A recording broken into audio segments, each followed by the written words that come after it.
What up guys, Goes in here for AnimeUproar, and with Bond showing up at the end of chapter 300, seemingly to save the day, I feel like it's the perfect time right now to make a video about him and how powerful he is right now. Before we get into that, I've been wanting to make a video about both Escanor and Zeldris recently, so I decided to make a poll on Instagram where you guys can vote for which video you want to see first. Follow our Instagram at AnimeUproar, I'll link it in the description, then just click on the story and vote for which video you want to see first. We will have future video polls like this on Instagram, so make sure you're following us so you can vote on those too. Like and subscribe if you want to see more 7 Deadly Sins content on this channel, and let me know what kind of videos you'd like to see in the future in the comment section below. A final warning, there will be many manga spoilers in this video all the way up to chapter 300, so you've been warned. Now let's start talking about Bond's power. For a long time, he was known for his immortality,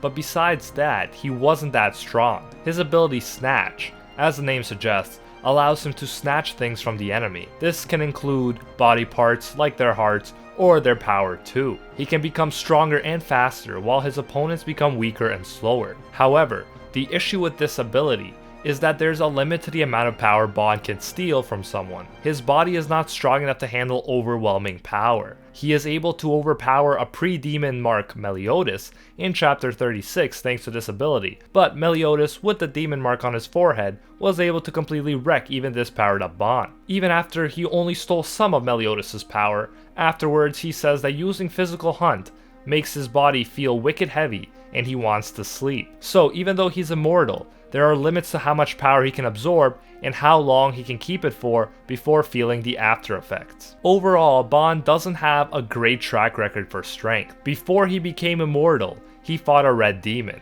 They only have a power level between 1000 and 1300, yet he was mortally wounded along with Elaine. Bond was only saved from the injury because Elaine made him drink the Fountain of Youth's water, which he had told her to drink. After this, he was immortal and able to beat the red demon. But because he was not strong enough at first, Elaine got injured and died in his place. He can defeat Jericho and Jude without much trouble after he decides to leave prison, but a demon-blooded enhanced Jericho takes him out. Later, during his fight with Galland, after he steals a significant amount of Galland's physical power, Melascula suggests that his combat class might even be higher than Galland's at that point, but she points out his weakness.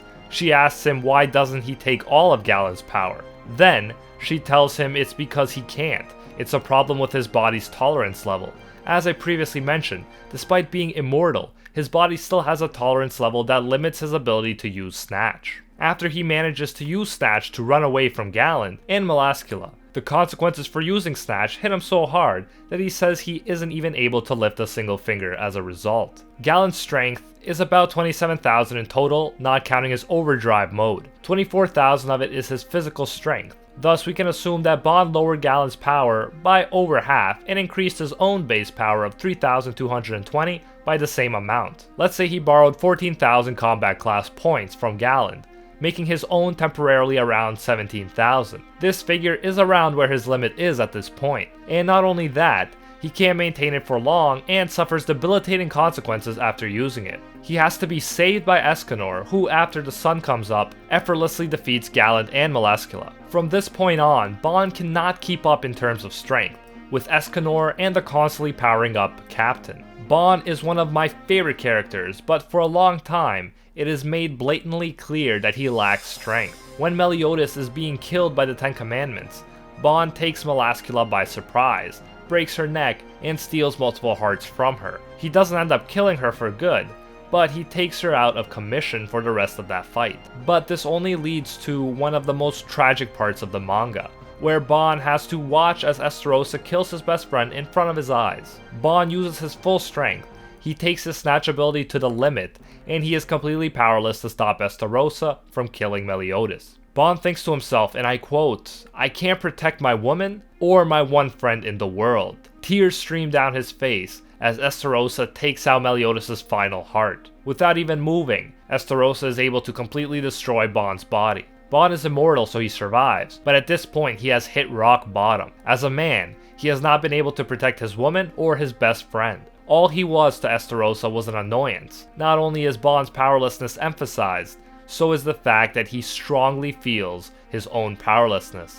Later, Escanor beats Estarossa, the man Bond couldn't even scratch. We see Meliodas' assault mode, we see Escanor's the One mode, we see King's new form, and so on. Bond for the longest time could not keep up, not even close. However, that's all changed with his decision to go into Purgatory and rescue Meliodas' emotions. Merlin tells us that apart from the cursed captain, she only knows of one other person who went to Purgatory and made it back alive. That was her father, a powerful man, the Elder Sage, and Chief of the Capital. He was there for just 1 minute, and that 1 minute, according to Merlin, reduced him to an invalid. We find out that the air in Purgatory is mixed with the most scorching heat and blistering, unbearable cold, and the earth is deathly toxic.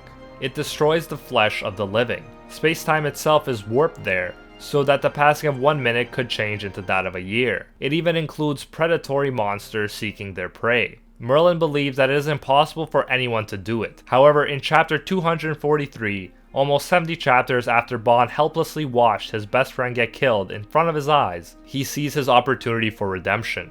Since he is immortal, he is the only one with a chance of getting Meliodas' emotions back from Purgatory. They don't want to let him go because it is too dangerous, but Bond begs them, and I quote, "Please, let me do this. I want to save my best friend with my own hands. If I can't do that, then there's no way I could protect the woman I'm head over heels for, can I?" And so, with that, it's agreed that Bond will go. When we see Bond in Purgatory, we see him reverting back to his human form. He had almost lost his mind wandering for so long. His beard is extremely long, and he questions how many centuries he's been in Purgatory. His skin is burning, and he's coughing up blood. Luckily, he's immortal, so he does heal, even while his flesh is being destroyed constantly in Purgatory. After enduring such constant torture in Purgatory for centuries, Bond eventually finds Meliodas' emotions. At first, Meliodas has taken the form of a Purgatory monster. Bond fights him for decades, long enough for his burned off beard to grow quite long again.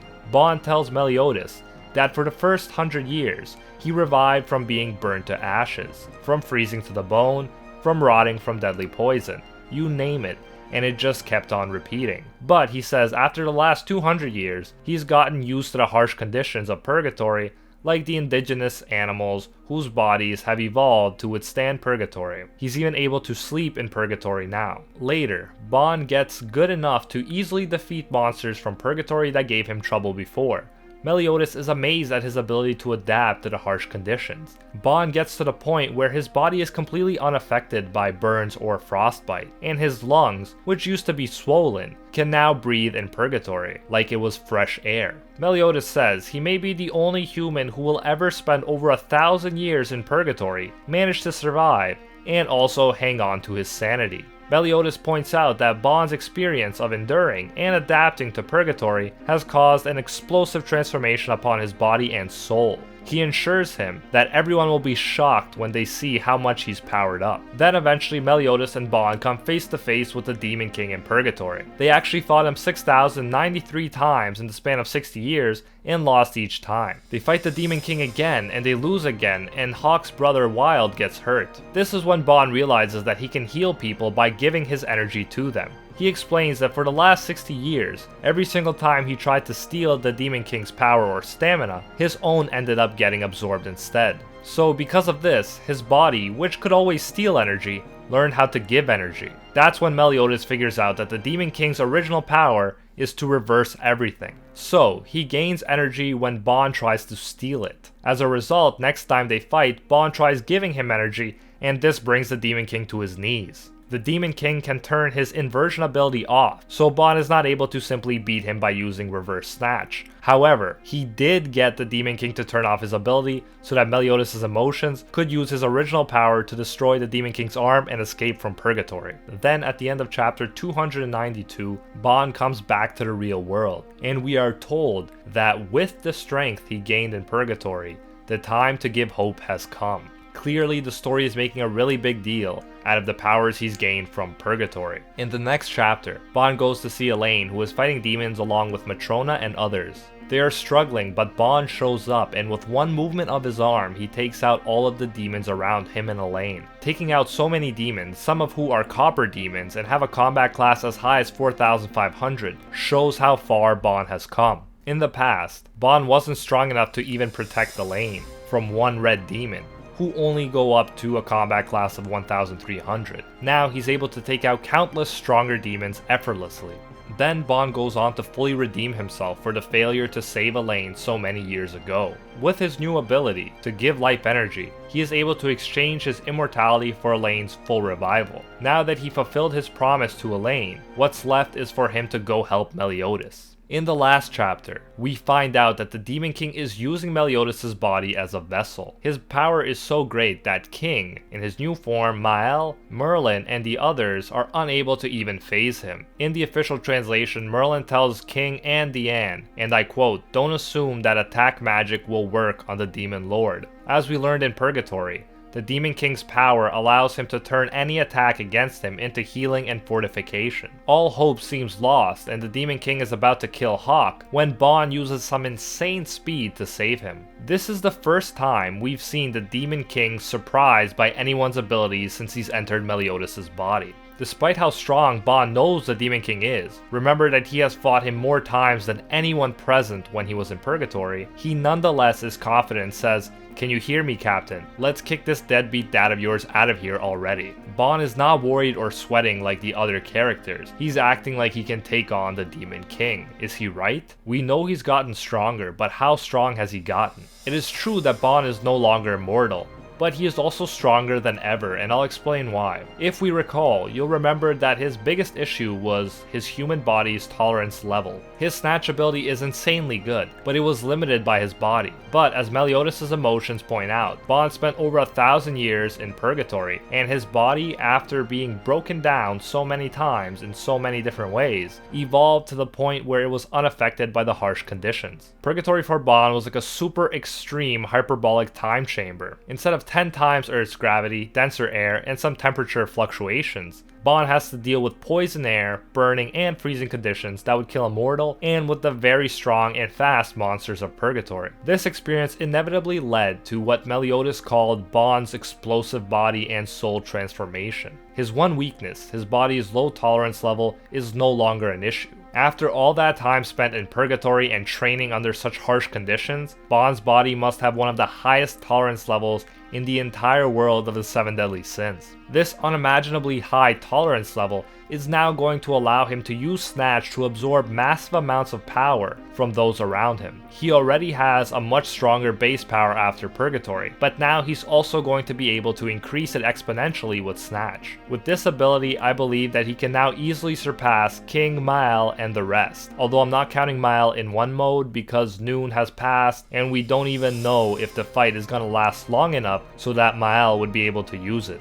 The fact is that Bond is the only one that has a shot to defeat the Demon King right now. He has the most experience fighting him, he's undergone a massive power boost to the point where even the Demon King is surprised by his speed. He's going to be able to absorb an insane amount of power from his friends and possibly even from the Demon King himself, and if the Demon King has his inversion ability activated, Bond can still hurt him by attempting to transfer his own power to the Demon King. I believe that these are the reasons that Bond is calm. Right now, with Snatch and his evolved body, I believe he has the ability to surpass all of his allies in strength. He's come a long way from being one of the weakest members of the 7 deadly sins, and I cannot be more excited about that. He used to hate his own powerlessness, but now it would seem that he finally has the power to keep his promises to both his woman and his best friend.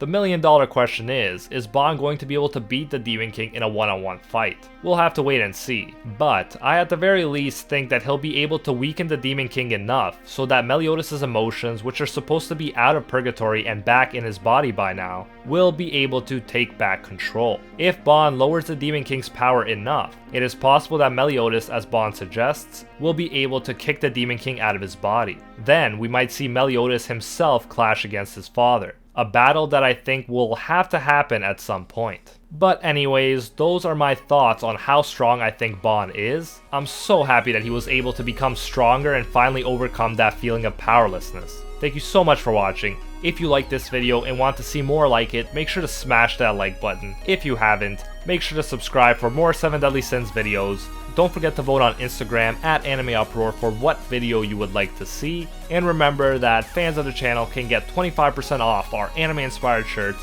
including shirts like Meliodas Feel the Wrath and Escanor Praise the Sun. Just go to AnimeUproar.com, link in the description, and use the code UPROAR25 at checkout. Thank you for all of your support, and until next time, see ya, Space Cowboy.